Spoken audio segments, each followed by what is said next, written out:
Hi everyone. I hope कि आप सबका यूपीएससी सीएसई 2025 का प्रीलिम्स और सीसेट दोनों अच्छा गया होगा, राइट। सो आज की इस वीडियो में आपके साथ यूपीएससी सीसेट 2025 का आंसर की डिस्कस करूंगा। जैसा कि हम लोगों ने इस साल भी यूपीएससी सीसेट 2025 के लिए क्रैश कोर्स लॉन्च किया था, सिमिलरली हम लोग इस बार यूपीएससी सीसेट 2026 के लिए अभी से ये कोर्स लॉन्च करने वाले हैं।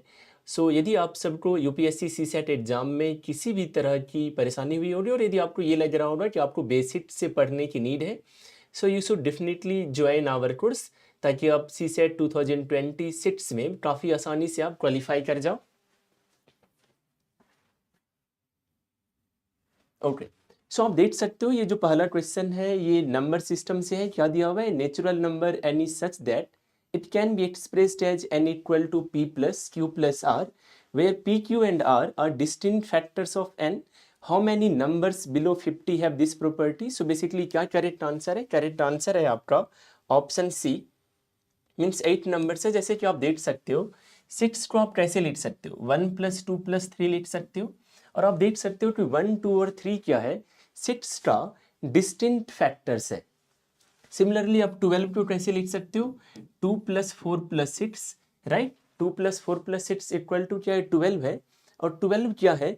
यहाँ पर आप देख सकते हो ये तीनों 12 का डिस्टिंक्ट फैक्टर्स है। तो similarly there are right number, so the correct answer is option सी।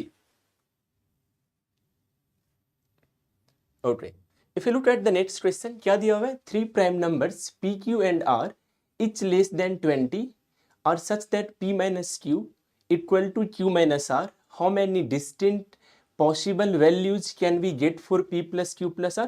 तो ऑब्वियस है, पहले तो आपको इसे इस फॉर्मेट में लिखना होगा कि p plus r equal to 2q। उसके बाद जो भी प्राइम नंबर्स पॉसिबल है लेस देन 20 करके पी क्यू एंड आर का, आपको मल्टीपल वैल्यूज पुट करके देखना होगा। सो आपका क्या आंसर आ जाएगा? आंसर आ जाएगा ऑप्शन ए 4। आप देख सकते हो p plus Q plus r का डिस्टिंक्ट पॉसिबल वैल्यूज क्या सब आ रहा है? 15, 21, 33 एंड 39।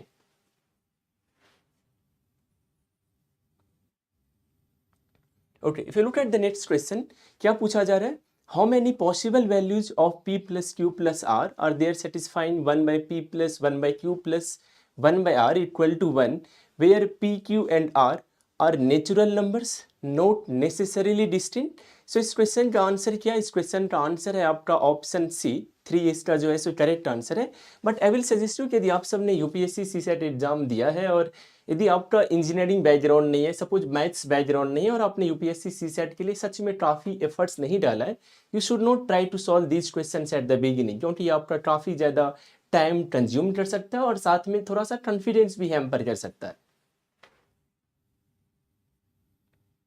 ओके, ये थोड़ा सा आसान क्वेश्चन था, राइट।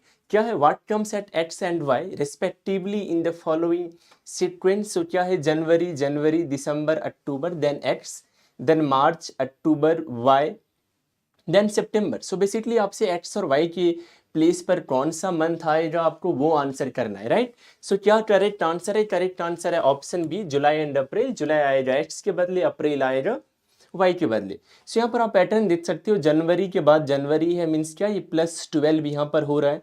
जनवरी के बाद दिसंबर है, सो यहाँ पर क्या हो रहा है? +11 हो रहा है। और दिसंबर के बाद क्या है? अक्टूबर है, मीन्स +10 हो रहा है। तो इसी पैटर्न को यहाँ पर फॉलो किया जा रहा है। सो इस क्वेश्चन को आपको डेफिनेटली आपसे सॉल्व होना चाहिए था ऑन द डी डे। हाँ, थोड़ा सा वेयर्ड पैटर्न है, क्योंकि जनवरी के बाद जस्ट जनवरी देखने में इन चीज़ों से हम लोग उतना ज़्यादा कंफर्टेबल नहीं होते हैं। ओके, जैसे आप देखो द नेक्स्ट क्वेश्चन क्या है? Team X scored a total of n runs in 20 overs, team Y tied the score in 10% less overs. Had team Y's average run rate been 50% higher, the scores would have been tied in 12 hours. How many runs 12 hours, how many runs were scored by team X? So इसका क्या correct answer है? देखो अब यहाँ पर क्या है कि एवरेज का जो बेसिक कॉन्सेप्ट है बस आपको उसका यूज करना था। उसके बाद जो भी आप मैथमेटिकल इक्वेशन सब लिखोगे आपको पता चलेगा कि आप नहीं फाइंड आउट कर सकते कि एक्स के द्वारा कितना रन स्कोर किया गया था। तो इस क्वेश्चन को भी आपको एक बार एग्जाम में सॉल्व करने का ट्राई करना चाहिए था। इवन यदि आप फर्स्ट राउंड में नहीं भी ट्राई करो तो सेकेंड राउंड में आप ट्राई कर सकते थे इन क्वेश्चंस को। So option D is the correct answer. Okay, उसके बाद देखो आप क्या है यहाँ पर ये परसेंटेज इंक्रीज डिक्रीज से क्वेश्चन से, जैसा कि मैं अक्सर कहते रहता हूँ that you need to be good at percentage, और परसेंटेज इंक्रीज डिक्रीज तो सबको आता ही है यूजुअली, राइट। सो क्या है the price of A commodity is first increased by के परसेंटेज, देन डिक्रीज्ड बाय के percentage, again increased by k percentage and again decreased by k percentage. If the new price is q, then what is the relation between p and q? यदि यहाँ पर वो जो हम लोग एक concept use करते हैं इनटू 1 प्लस एफ का, जहाँ पर एफ क्या होता है, परसेंटेज को जो आप फ्रैक्शन में कन्वर्ट करते हो वही होता है, राइट। सो यदि बस आप सिंपली उस वे में यदि आप लिखते चले जाओगे परसेंटेज इंक्रीज डिक्रीज को फॉलो करते हुए, फिर थोड़ा सा आपको सिंप्लीफाई करना होगा and you will be able to find कि option A is the correct answer. So ये भी एक क्वेश्चन था जिसे आप सॉल्व कर सकते थे, note in the first round, तो सेकेंड राउंड में तो आपको करना ही चाहिए था इसे सॉल्व। ओके, उसके बाद सॉलिड क्यूब कटिंग सबसे यूजुअली क्वेश्चंस पूछे ही जाते हैं, तो ऑब्वियस है इन क्वेश्चंस को सॉल्व करने के लिए आपको सच में पढ़ना पड़ेगा। जो क्यूब कट करने वाला या क्यूबाइड कट करने वाला कॉन्सेप्ट होता है, राइट, यूजुअली इससे एक क्वेश्चन पूछा जाता है। लेकिन आप ये कह सकते हो कि इस चैप्टर को आप ये जो कटिंग वाले क्वेश्चन होते हैं आप सेकेंड प्रायोरिटी पे रख सकते हो। वैसे इस क्वेश्चन का क्या आंसर है? आंसर है ऑप्शन सी। ओके, उसके बाद देखो आप यूजुअली ये जो है सो मैंने कई बार कहा है कि आपका थोड़ा सा नंबर्स के साथ ऑब्सेशन आपका होना चाहिए, राइट, क्योंकि नंबर्स के साथ यदि ऑब्सेशन होता है तो इस टाइप के क्वेश्चंस को सॉल्व करना आसान हो जाता है। आप देख सकते हो यहाँ पर क्या है 7 स्टार 24 है, तो बेसिकली यहाँ पर क्या है 7 का स्क्वायर और 24 का स्क्वायर, उसका सम क्या होगा 625 होगा, और 25 का स्क्वायर भी क्या है 625 है। सिमिलरली यहाँ पर भी है 12 square plus 16 square that is equal to 20 square, right. So similarly यहाँ पर आप जब आप 16 स्क्वायर करोगे प्लस 63 स्क्वायर करोगे, वो आ जाएगा आपका 4225, जो किसके इक्वल है, जो कि ऑप्शन जो कि 65 के स्क्वायर के इक्वल है। So option C is the correct answer.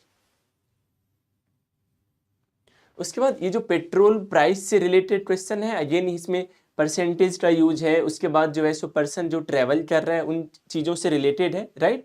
सो यहाँ पर क्या करेक्ट आंसर है? करेक्ट आंसर है option B 200 kilometre is the right answer.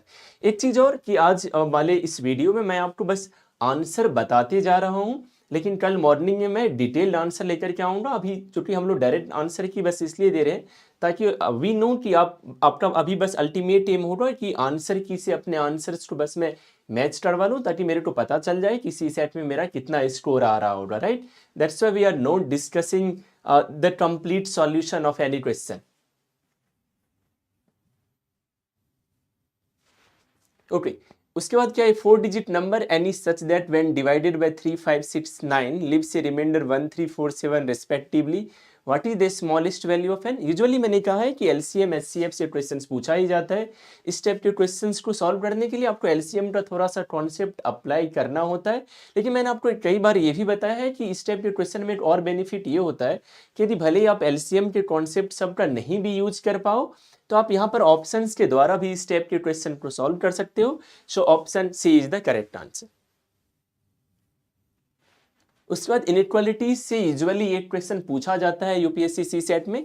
सो इस क्वेश्चन का क्या करेक्ट आंसर है? करेक्ट आंसर है option D, neither 1 nor 2 is the correct answer. वैसे भी आप देखने से भी समझ सकते हो कि B is always greater than E, ये तो नहीं होगा, क्योंकि देखो यहाँ पर B is greater than C, यहाँ पर यदि ये होता सी इक्वल टू डी होता, या सी ग्रेटर देन डी होता, या C greater than equal to D होता, तब तो शायद वो करेक्ट होता, राइट। लेकिन यहाँ पर ऐसा नहीं है। और क्या इस क्वेश्चन का करेक्ट आंसर? करेक्ट आंसर है ऑप्शन डी। ओके, अब जरा देखो, अब यूनिट डिजिट से यूजुअली यूपीएससी सी सेट में क्वेश्चंस पूछे जाते हैं, राइट। सो बेसिकली देखो यहाँ पर 1 इंटू 3 इंटू 5 इंटू करके 999 तक है। आपको समझ में आना चाहिए कि बीच में कहीं भी जो है सो जीरो तो नहीं है, 10 या 20 ऐसे वाले नंबर्स तो रही है, राइट। हाँ, इसलिए हम लोग सिर्फ और सिर्फ आंसर की डिस्कस कर रहे हैं, ताकि आपका टाइम जो है सो उसमें वेस्ट नहीं हो। आप बस अभी आप आंसर एटलीस्ट मैच करवा लो, राइट। सो क्या आंसर है? आंसर है ऑप्शन सी। वैसे भी आपको समझ में आना चाहिए 5 को आप किसी भी नंबर से मल्टीप्लाई करोगे, राइट। और उसके बाद जो है सो यदि उसमें कहीं पर बाकी नंबर्स में जीरो नहीं है यूनिट प्लेस पे, सो ऑब्वियस है यूनिट डिजिट पर 5 ही आएगा। So the correct answer is option C. Okay, ये थोड़ा सा ज़्यादा क्लीन नहीं है। क्या है क्वेश्चन? कंसीडर द फर्स्ट, मैं पढ़ रहा हूँ फिर भी आप लोगों के लिए, consider the first 100 natural numbers, how many of them are not divisible by any one of them, right. So यहाँ पर आपको मल्टीपल केस करके लेना होता है, पहले कि 2 से डिविजिबिलिटी वाले कितने नंबर्स हैं, सिमिलरली 3 से कितने वाले हैं, फिर आपको कंबाइन करके नंबर्स को सोचना होता है। सो इस क्वेश्चन का करेक्ट आंसर है option C, 22 is the right answer. 22 क्या है आपका राइट आंसर है इस क्वेश्चन का। ओके, उसके बाद क्या है, 4 इज एक्स का वैल्यू 4 और 8 के बीच में लाई करता है, जहां पर 4 और 8 क्या है इंक्लूसिव है। सिमिलरली वाई का भी रेंज दिया हुआ है और आपसे पूछा जा रहा है कि क्या है maximum value of x plus y to minimum value of x minus y का। तो इस क्वेश्चन का राइट आंसर है none of the above. Hindi में किसके हिंदी में क्या लिखा है, किसी के PA paper. Okay, so basically इस क्वेश्चन का क्या करेक्ट आंसर है, नन ऑफ द एबव है। सो कई बार आप देख सकते हो कि नन ऑफ द एबव भी आंसर हो सकता है।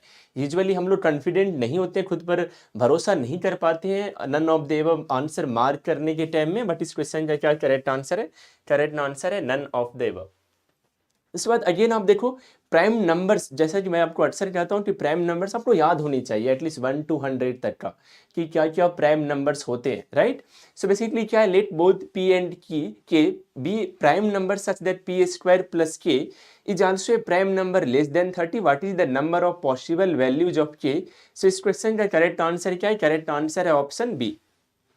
उसके बाद ये जो मिसिंग लेटर सीरीज वाले क्वेश्चंस होते हैं हम लोगों ने क्लास में भी डिस्कस किया था, और इस टाइप के क्वेश्चंस हर साल एक तो पूछा ही जाता है। आप ये मान लो कि ये क्वेश्चंस जो पूछे जाते हैं वो आपको बस मार्क्स दिलाने के लिए ही पूछे जाते हैं, राइट। सो इस टाइप के क्वेश्चंस में एक तो ये होता है कि आप पैटर्न ऑब्जर्व करके गेस कर सकते हो कहाँ कौन कौन सा लेटर आना चाहिए, और सबसे लास्ट ऑप्शन होता है कि यदि आपको नहीं भी समझ में आए तो आप ये जो आपके पास 4 ऑप्शन है आप वो भी पुट करके देखोगे तो कोई एक ऑप्शन ऐसा होगा जिसके लेटर्स को जब आप पुट करोगे तो एक कंप्लीट पैटर्न बन जाता है। So the correct answer is option C. Okay, उसके बाद क्या, what is the maximum value of n such that 7 into 343 into 385 into 1000 into 2401 into 777, right, there are 5 7, so is divisible by 35 to the power n। अब obviously इस सब के type के questions में क्या करना होता है कि ये जो 343 है ना उस सबको आपको 7 टू द पावर 3 करके सोचना पड़ेगा। सिमिलरली आपको 385 को लिखना पड़ेगा, कि आप कैसे लिख सकते हो 5 इंटू 7 इंटू 11 लिख सकते हो, राइट। इसी टाइप से आपको प्राइम फैक्टराइजेशन करना होगा, फिर आपको दिखेगा कि जो आप मैक्सिमम पावर सोच सकते हो 35 का पावर n जो दिया हुआ है ये बेसिकली क्या है 5 to the power n into 7 to the power n है, राइट। सो बेसिकली यहाँ पर n का जो मैक्सिमम वैल्यू आप सोच सकते हो वो क्या है, वो है 4। So option B is the correct answer. उसके बाद what is x in the sequence, जैसा कि मैं अक्सर आपको कहता हूँ कि यूपीएससी सीसेट फेमस है, जो कि वो पहले पूछता है यूजुअली, खास करके नंबर सीरीज के क्वेश्चंस में वो यूजुअली क्वेश्चंस भी रिपीट कर देते हैं। क्वेश्चंस नहीं भी रिपीट करे तो एटलीस्ट वो जो कॉन्सेप्ट होता है वो तो जरूर रिपीट होता है। जैसे यहाँ पर देखो उन्होंने पहले भी पूछ रखा है इस टाइप के क्वेश्चन की 12 इंटू 1.5, 18 इंटू 2, 36 इंटू 2.5, राइट। तो सिमिलरली यहाँ पर देखो आप ये 0.5 बढ़ता जा रहा है, सो यहाँ पर क्या होगा इंटू 1 होगा, सो 12 into 1 is 12, so extra value क्या होगा 12, और उसके पहले भी आप क्रॉस वेरीफाई कर सकते हो 24 इंटू 0.5 क्या होता है 12 होता है, right. So the correct answer is option B. Okay, उसके बाद सर्कुलर ट्रैक वाले क्वेश्चंस यूजुअली पूछे जाते हैं यूपीएससी सीसेट एग्जाम में, सो क्या करेक्ट आंसर है इस क्वेश्चन का, option B is the correct answer. उसके बाद देखो आपसे क्या पूछा जा रहा है, ये काफी आसान क्वेश्चन है, ये तो डेफिनेटली आपको एग्जाम हॉल में सॉल्व करना ही चाहिए। यहाँ पर क्या दिया हुआ है, P is equal to plus Q is equal to minus R equal to multiplication, S equal to division, then insert the proper notations between the successive numbers, right. अब क्या है यहाँ पर जो आप 60, 15, 324 इक्वल टू 20 देख रहे हो, तो इस टाइप के क्वेश्चन में ठीक है एक तरीका तो है कि आप सोच सकते हो क्या कि कहाँ कौन कौन सा साइन यदि यहाँ पर दोगे प्लस माइनस मल्टीप्लीकेशन डिवीजन में से तो फिट हो जाएगा। यदि आप उस वे में नहीं सोच सकते हो तो आप एक एक ऑप्शन करके पिक कर सकते हो। जैसे क्यू है तो क्यू के बदले पहले यहाँ पर आप माइनस रख दोगे, आर है तो आर के बदले मल्टीप्लीकेशन रख दोगे, देन पी है पी के बदले प्लस रखोगे, एस है एस के बदले डिवीजन रखोगे, तो ये सेटिस्फाई कर जाएगा। So what is the correct answer, correct answer है ऑप्शन बी। ओके, उसके बाद जो ट्रेन ओवरटेक्स आपको पता होगा कि ये ट्रेन से रिलेटेड क्वेश्चंस पूछे जाते हैं। रिलेटिव स्पीड वाले कॉन्सेप्ट को यूजुअली हमें यूज करना होता है इन क्वेश्चंस को सॉल्व करने के लिए, राइट। सो इस क्वेश्चन में बेसिकली आपसे लेंथ ऑफ ट्रेन पूछा जा रहा है। लेंथ ऑफ ट्रेन प्लेटफॉर्म सब पर क्वेश्चंस पूछे जाते हैं इन एग्जाम्स में, राइट। सो क्या करेक्ट आंसर है? करेक्ट आंसर है option C, 20 metre is the right answer. उसके बाद इस टाइप के क्वेश्चंस पहले भी पूछे गए हैं यूपीएससी सी सेट में। मैंने बताया भी आपको कि यहाँ पर देखो 1 से लेकर के 9 है और फिर वो वापस रिपीट हो रहा है, 9 से 1 पर आ रहा है। आपको याद होगा 1 का स्क्वायर होता है 11, सॉरी 1 का स्क्वायर होता है 1, 11 का स्क्वायर होता है 121। सिमिलरली मैंने बताया था कि 111 का स्क्वायर क्या होगा? 12321 होगा। सो बेसिकली जितने 1 होते हैं, राइट, उतना तक आपको लिखना होता है, जैसे 1 से लेकर के 9। सो बेसिकली n में कितने डिजिट, कितने 1 होंगे? 9 1 होंगे। सो बेसिकली यहाँ पर लेकिन आपसे डिजिट्स पूछा जा रहा है। So the answer is option B. That's why we need to remember that concept, क्योंकि उस पर यूजुअली क्वेश्चंस पूछा जाता है। उसके बाद ये जो पाइप टैंक वाले क्वेश्चंस होते हैं वो यूजुअली पूछे जाते हैं, और इस क्वेश्चन का क्या करेक्ट आंसर है? करेक्ट आंसर है ऑप्शन डी। ऑप्शन ने बहुत सारे क्वेश्चन सॉल्व किए होंगे टाइम एंड वर्क में, पाइप एंड टैंक में। So usually we should focus on these questions in the second round या फर्स्ट राउंड भी आप कह सकते हो, on the D day, right. So the answer is option D. उसके बाद क्या है? If n is a natural number then what is the number of distinct remainders of 1 to the power n plus 2 to the power n when divided by 4। so इसका correct answer क्या? Option C is the correct answer. 2 क्या है इसका? Correct answer है। थोड़ा सा यदि मैं आपको बता दूं तो आपको समझ में ये आना चाहिए, जैसे ये तो नहीं, जैसे आप देखो n क्या है? नेचुरल नंबर है, तो एक बार आप ऐसे करके सोच सकते हो 1 to the power 1 plus 2 to the power 1 क्या आ जाएगा? That will be equal to 3, right. उसके बाद आप एक बार सोचोगे, देखो 3 को जब आप डिवाइड करोगे 4 से तो रिमाइंडर 3 ही आएगा, राइट। फिर आप 1 to the power 2 plus 2 to the power 2, सो क्या आ जाएगा? 5 सम होगा, लेकिन रिमाइंडर क्या होगा? 1 आएगा। अब ऐसे n के मल्टीपल पॉसिबल वैल्यूज भी रख के देखोगे तो आपको पता चलेगा कि रिमाइंडर बस 2 ही आ रहा है, 3 and 1। So the correct answer is option C.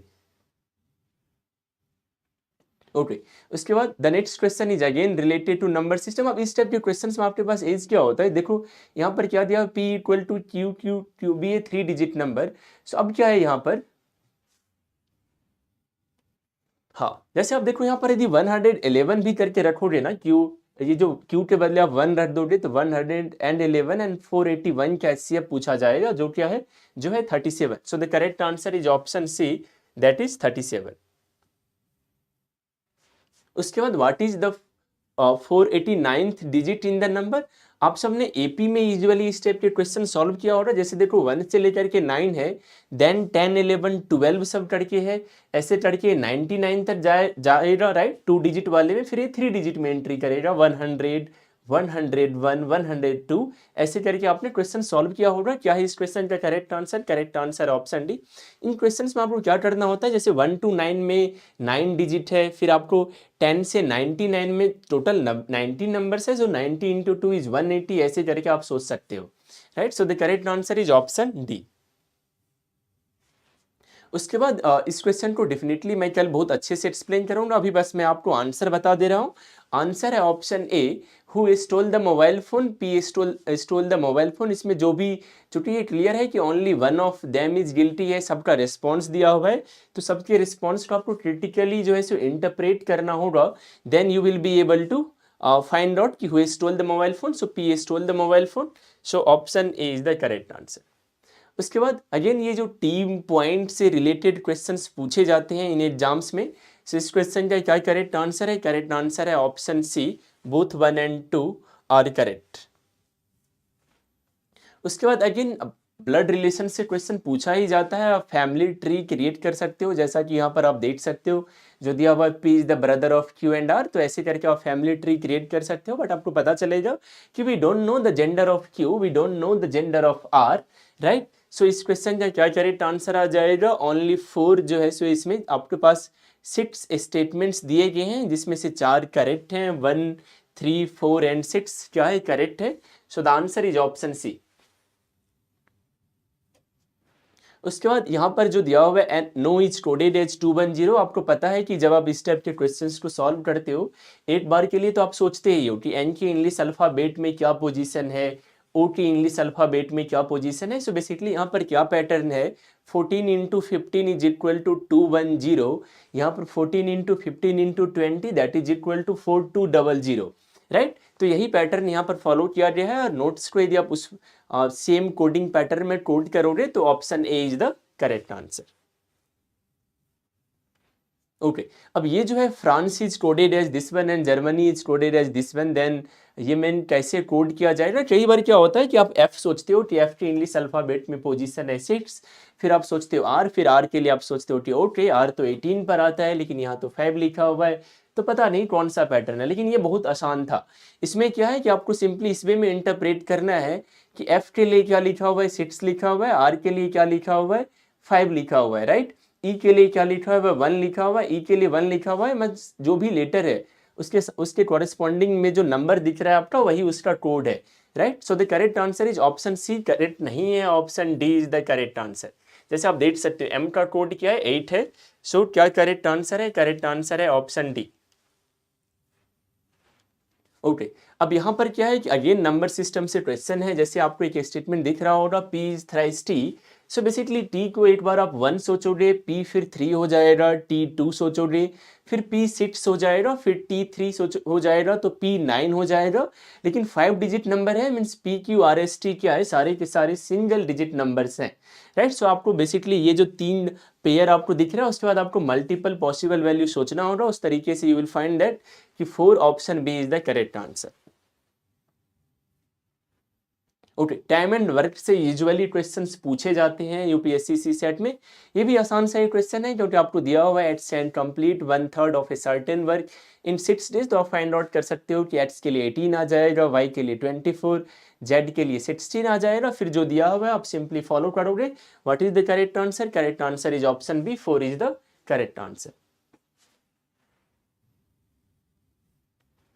Okay, what is x in the sequence? Again number series से questions है। I have told you a number of times ये number series से questions में usually difference ही pattern होता है, otherwise जो pattern होता है वो easily दिख रहा होता है, राइट। सो बेसिकली यहाँ पर आप यदि डिफरेंस को देखोगे तो ये जो डिफरेंसेज हैं वो कंजिक्यूटिव प्राइम नंबर्स हैं।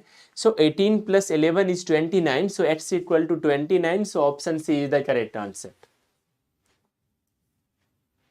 उसके बाद डायरेक्शन डिस्टेंस पर काफ़ी आसान क्वेश्चन पूछा जाता है। जो भी आपको दिया हुआ है बस उसे आपको क्रिएट करना होता है, तो इन क्वेश्चंस पर आप फोकस कर सकते हो। क्या कह रहे हो आप, जर्मनी वाले में 8 में की सामने है, चेक इट अगेन, कौन से क्वेश्चन में? Okay so the correct answer is option C, 31 kilometre is the correct answer. So basically क्या दिया हुआ है, in certain code if 64 is written as 343, so basically 64 को आप लिख सकते हो 4 to the power 3, 343 को लिख सकते हो आप 7 to the power 3, वहीं पर यहाँ पर 6 to the power 3, 9 to the power 3। सो आप देख सकते हो 6 + 3 is 9, 4 + 3 is 7, सो 512 है, सो 8 क्यूब मीन्स 8 + 3 is 11, सो 11 का क्यूब इज इक्वल टू 1331। उसके बाद व्हाट इज द रिमाइंडर वाले क्वेश्चंस यूजुअली पूछे जाते हैं। इस क्वेश्चन का करेक्ट आंसर क्या है, करेक्ट आंसर है option A, 0 is the correct answer. Okay उसके बाद डेटा सफिशिएंसी से यूजुअली क्वेश्चन पूछा जाता है, जैसे what is the smallest 1 digit number having exactly 4 distinct factors, तो 6 निकल करके आता है वो number, option D is the answer है। उसके बाद the difference between any two natural numbers is 10, what can be said about the natural numbers which are divisible by 5 and lie between these two numbers। तो आप सोच सकते हो कि 1 and 100, 1 and 11 के बीच में 5 and 10 है, 2 and 12 के बीच में 5 and 10 है, लेकिन जब आप 10 और 20 के बीच में सोचोगे तो एक नंबर निकल करके आ रहा है 15, और तो कोई नंबर है नहीं। सो करेक्ट आंसर क्या होगा, करेक्ट आंसर होगा there can be more than 1 such number. Okay अब ये भी काफ़ी आसान सा क्वेश्चन है। जैसे देखो इसमें 1 ओनली करेक्ट है। यदि आप सेकंड के बारे में सोचोगे तो मैं आपको एक छोटा सा एग्जांपल देता हूँ। x के बदले आप 1/4 रख करके सोचो, x 1/4 और 1/4 का square root 1/2। Okay so the correct answer is option A. Okay उसके बाद ये the average of 3 numbers, again ये भी बहुत ज़्यादा आसान है। बस यदि आप सिंपली इसे लिख लो तब भी आप आंसर कर पाओगे, क्योंकि एवरेज को लिखोगे आप तो कैसे लिख पाओगे आप। एवरेज को यदि आप लिखने जाओगे तो p plus Q plus R divided by 3 equal to K लिखोगे, so p plus Q plus R equal to 3k हो जाएगा, so p minus K equal to K minus Q लिखोगे आप, इस लाइन को इंटरप्रेट करोगे तो आप, right. So p plus Q equal to 2k, so यहाँ से r का वैल्यू क्या आ जाएगा k, राइट। ओके ये नंबर तो नहीं पता चल रहा है, यदि आप क्वेश्चन बता पाओगे एग्जैक्ट कि 58 का सी होना चाहिए, वो थोड़ा सा यदि आप बता दोगे तो और बेटर रहेगा। ओके सो बेसिकली यहाँ पर again consider a set of 11 number, so यहाँ पर आप देख सकते हो when they are consecutive integers is greater than -5, अब -5 से नंबर पिक करके ले लोगे, राइट। और फिर उसका यदि आप जो है सो एवरेज निकालोगे, फिर उस तरीके फिर आप वैल्यू टू में क्या है कंसेक्यूटिव नॉन निगेटिव इंटीजर्स है, सो जीरो से पिक करके आप ले सकते हो, तो ये भी जीरो हो जाएगा, ये भी आपका जीरो हो जाएगा, so the answer is value 1 equal to value 2। Okay उसके बाद क्या दिया हुआ है, let p plus Q equal to 10 where p q are integers, value 1 value 2, आप देख सकते हो इन क्वेश्चन से p और q का वैल्यू जब 5 और 5 रहेगा तभी जो है सो मैक्सिमम वैल्यू आएगा, so the answer is 20 means value 1 और वैल्यू 2 क्या होगा 25 होगा, so option C is the correct answer. Okay उसके बाद यहाँ पर क्या है, अगेन ब्लड रिलेशन से क्वेश्चन रिलेटेड है, how is Q related to P है, सो बेसिकली यहाँ पर आपको जो है सो क्यू का जेंडर नहीं पता चल रहा है, राइट, कि क्यू मेल है या फीमेल है, राइट, इसलिए इसका आंसर क्या हो जाएगा, कांट बी डिटरमाइन। हाँ हाँ रन रेट वाले में n इक्वल टू 72, हाँ हाँ question couldn't be solve. Okay उसके बाद देखो there exist a natural number which when increase by 50% can have its number of factors unchanged, right. So इस क्वेश्चन का क्या आंसर है, आंसर है बोथ 1 एंड 2। इसमें क्या होगा कि एक बार जैसे आप नंबर ले लोगे n, फिर जो है सो 50% इंक्रीज करोगे, सो 1.5n, फिर यहाँ पर आपको n का जो है जो पॉसिबल वैल्यूज है 1 2 3 करके आप पुट करते जाओगे तो आपको मिल जाएगा number, right. So the answer is option C. Okay अब जो है सो जो कंप्रिहेंशन वाले क्वेश्चंस हैं वो मयंक सर आ रहे हैं, he will discuss all of those questions. Okay कोई नहीं, यदि आप कह रहे हो तो एक बार मैं देख लेता हूँ कि किन क्वेश्चंस में आप लोगों ने कहा। एक तो ब्रो जर्मनी वाले में ठीक है, और एक आप कह रहे हो जिसमें 2 और 3 फैक्ट्री है, ओके ठीक है।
So good evening everyone. So अभी हम लोग पैराग्राफ के जितने भी क्वेश्चंस आए हुए हैं यूपीएससी सीसैट पेपर में, उन सब के आंसर की चेक करेंगे। एंड अभी का सेशन हम लोग केवल आंसर की पर लिमिट करके चलेंगे।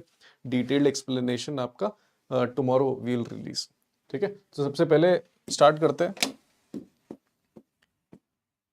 और सेट के हिसाब से आप अपने हिसाब से देख लेना। मैं पैराग्राफ एक बार डिस्कस कर लेता हूँ कि पैराग्राफ में क्या है, उसके बाद मैं आंसर की आपको बता दूंगा। तो पहला पैराग्राफ है maintaining an ecosystem just to conserve biodiversity, और ये set I guess D set है, एक बार इसको आप चेक कर लें। Maintaining an ecosystem just to conserve biodiversity, इसमें पहला क्वेश्चन का आंसर है which one of the following statement best reflects the message.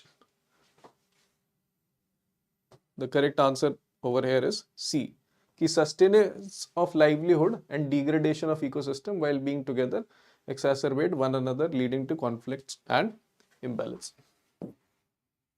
ठीक है, नेक्स्ट क्वेश्चन कि what were the assumptions made?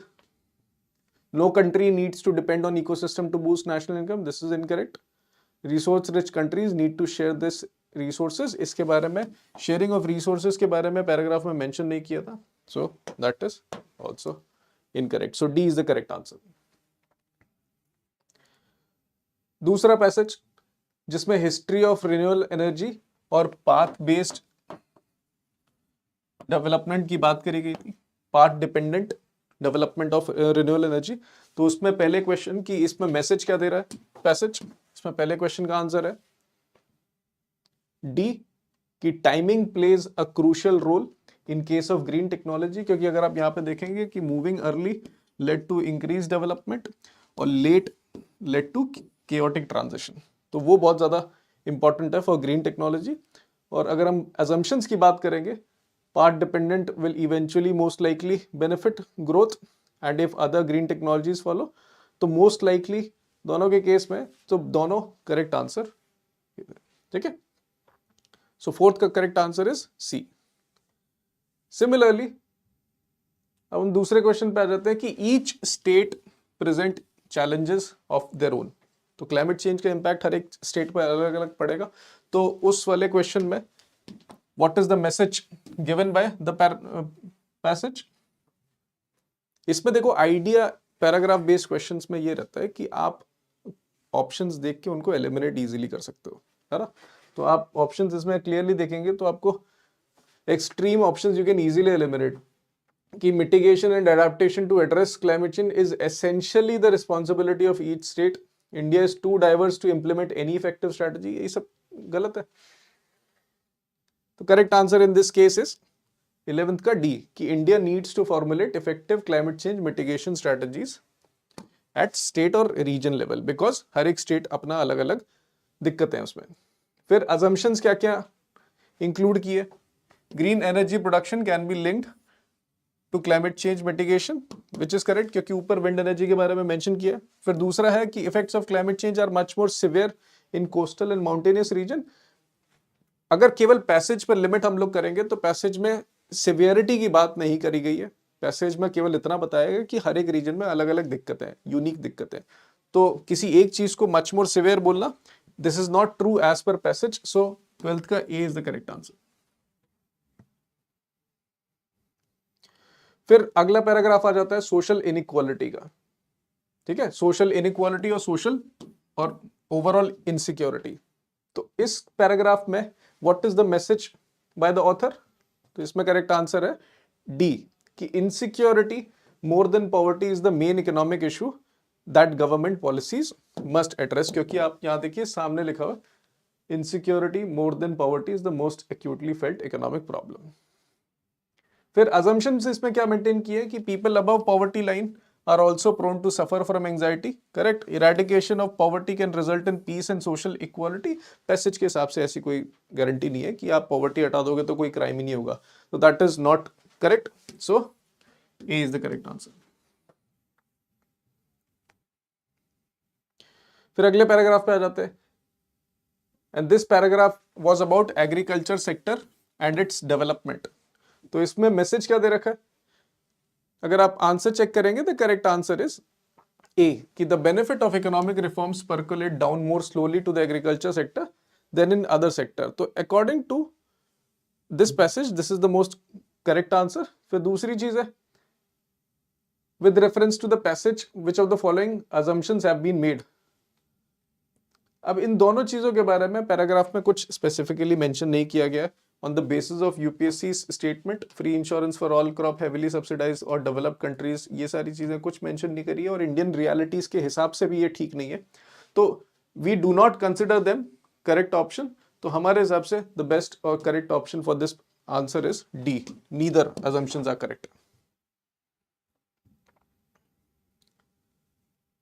फिर अगला क्वेश्चन, अब this question is about handloom और उनको ट्रेडिशनल इंडस्ट्री के नाम पे जो नैरेटिव चलता है वो वाला paragraph we will discuss. So on the basis of this paragraph if you see which of the following statement is the clear message of the author कि we need to free the handloom industry from the limited narrative of कि हम cultural heritage को preserve कर रहे हैं, केवल इसीलिए हम ट्रेडिशनल इंडस्ट्री पर फोकस कर रहे हैं.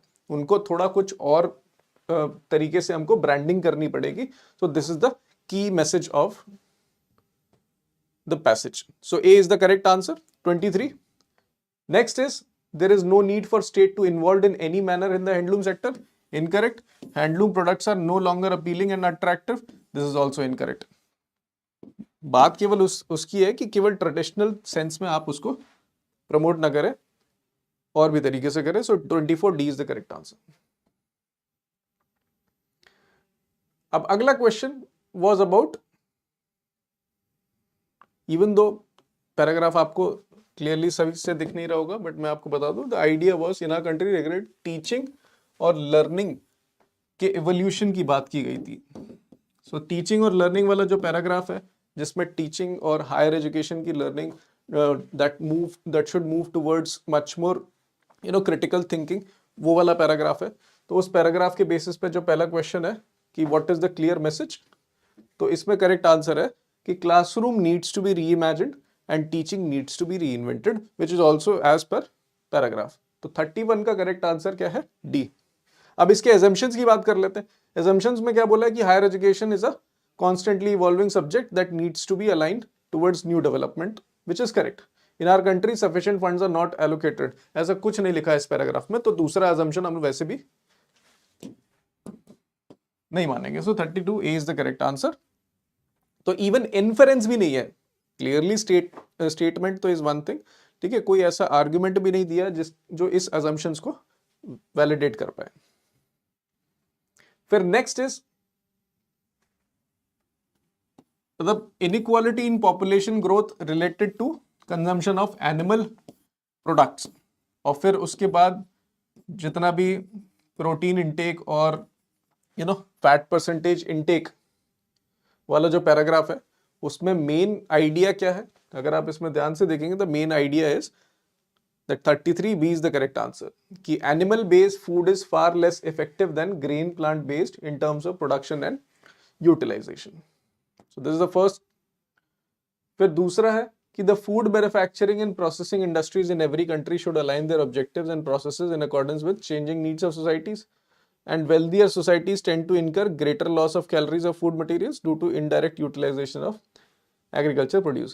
So this has been specifically mentioned under the passage. The passage में साफ mention कर रखा है, तो we'll accurately term this as the correct assumption. So 34B is the correct answer. फिर similarly over the next 30 years many countries promising to move to net zero carbon, implying that household emission has to be cut to nothing. तो ये वो वाला paragraph है. अब इसमें central idea of this whole paragraph is what? Correct answer is B, कि low carbon behaviour in people can be brought about by incentivizing them, which is also mentioned in the paragraph कि people, आपको भले behaviour change करने के लिए incentivise आपको करना पड़ेगा. That is also there.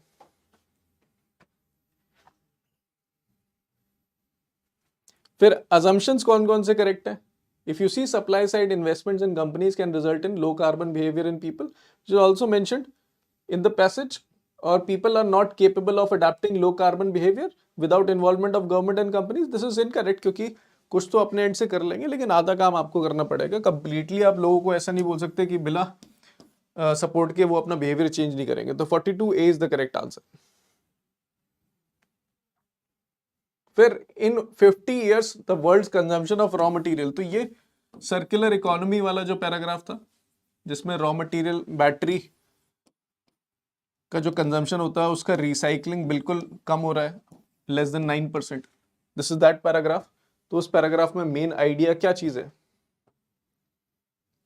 The main idea safely you can say that circular economy can be beneficial for sustainable growth. So C is the correct answer.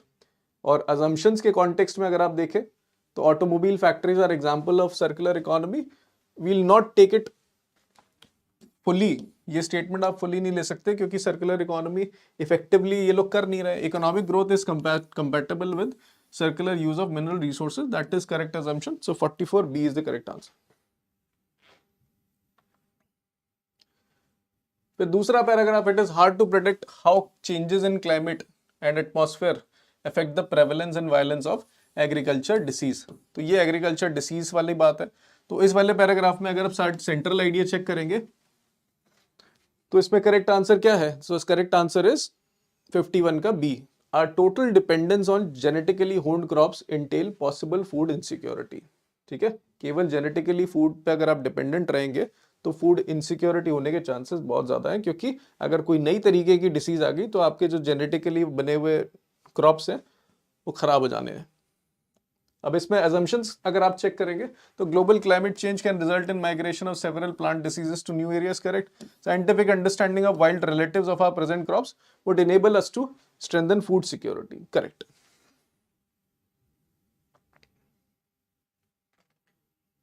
फिर a good statesman like any other sensible human being learn more from his opponents than from his supporters। तो ये democracy वाला जो paragraph था उसकी अगर हम बात करें तो उस पैराग्राफ में सेंट्रल आइडिया अगर आप चेक करोगे, what is the central idea?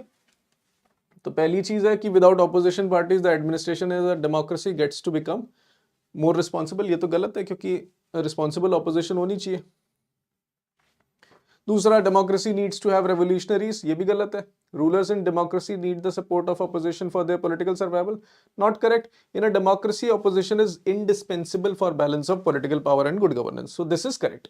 तो लॉजिकल स्टेटमेंट्स भी अगर आप चेक करेंगे तो that also helps you in identifying correct answer. तो 53 का आंसर क्या है? डी। फिर 54th का आंसर कि what is the assumption? In a democracy, a strong opposition is required only if the head of government is indifferent, incorrect, क्योंकि हर समय चाहिए to balance। The more aggressive the opposition, the better is governance in a democracy, that is incorrect। ज़्यादा aggressive हो गई, कोई काम ही नहीं करने दे रही है तो democracy वैसे भी function नहीं करेगी, so D is the correct answer। Assumptions दोनों ही गलत हैं।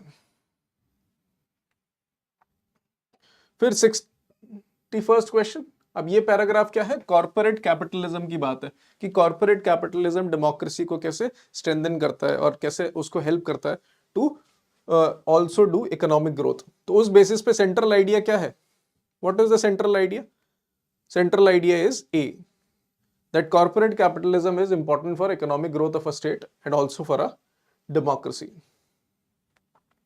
और assumptions की बात करें, corporate capitalism promote growth of labor force and provide more employment opportunities, which is correct। फिर दूसरा क्या है? poor and marginalized sections of population are benefited by corporate capitalism due to trickle down effect। देखो outset पे आपको लग रहा होगा कि सही है, बट इनकरेक्ट इसलिए है क्योंकि हमको आंसर पैसेज के हिसाब से करना है। पैसेज में क्या बोला है कि कॉर्पोरेट कैपिटलिज्म के चक्कर में आप कंपनीज प्रॉफिट कमाएंगी, उसको टैक्स करके जितना भी पैसा आएगा उसको रीडिस्ट्रीब्यूट करके आप पुअर एंड मार्जिनलाइज्ड सेक्शंस को हेल्प कर सकते हो। तो ये assumption उस बेसिस पे गलत है, तो करेक्ट आंसर इसमें भी ए है।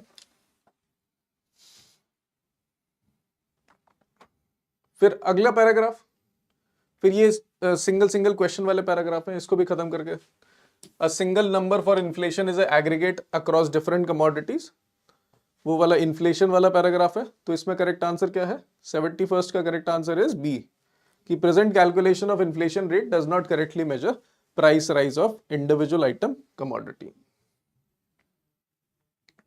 फिर पैसेज 2 कि trust stands commonly defined as being vulnerable to others. Entrepreneurship implies trust in others and willingness to expose oneself to betrayal। तो in this case, which of the following statement best reflects the crux? No economic activity is possible without being exposed to betrayal।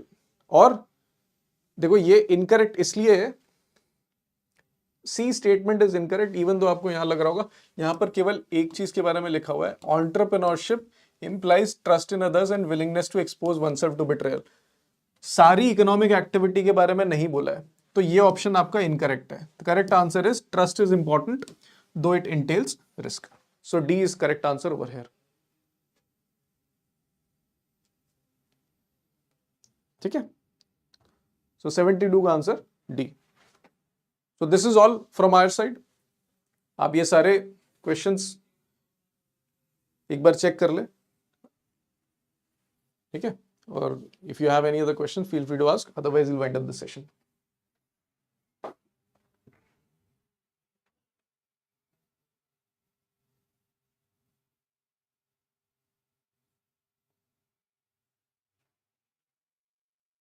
चलो, thank you guys for joining. We'll meet in the next session. Thank you.